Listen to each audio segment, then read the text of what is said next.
Let me share with you something that I see in the youth group, but I also see in the church at large, individual congregations.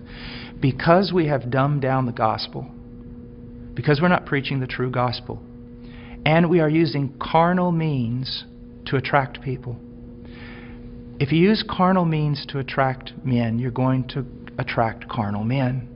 And you're going to have to keep using greater carnal means to keep them in the church. So what has happened is this.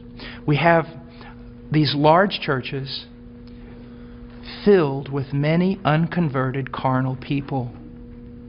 But in those churches, we also have this small group of people that honestly want Christ. And they honestly want His Word. And they honestly want to be transformed. They don't need anything else. All they need is true worship of the true God and Scripture being preached to them and lived out before them. That's what they want. Now I want to tell you the great sin of the American pastor. And this has got me in a lot of trouble, but it's true. This small group of converted people in that local church, all they want is Jesus. And all they want to do is the right thing.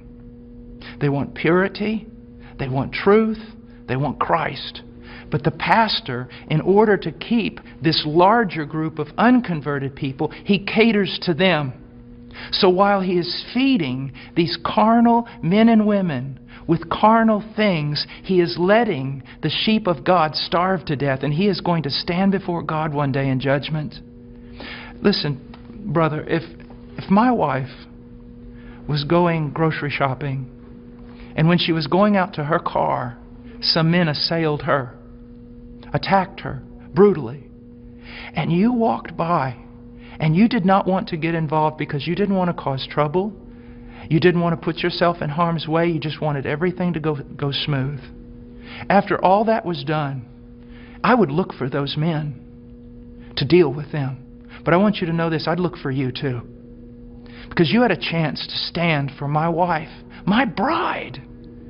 And out of self-preservation or wrong ideas, you did not do it. You're just as much responsible as those men who attacked her. And that's what's happening all throughout America with pastors.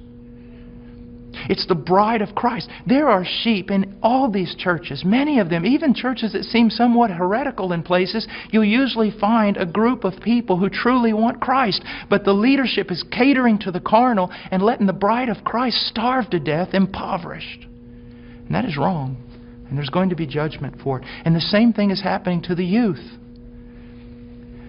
I know young people that say, you know, Brother Paul, I listen to you all the time. And I said, well, what about your church? He goes, well, they don't preach this. It's not what the other young people want. And so they give them what they want. I'm starving to death.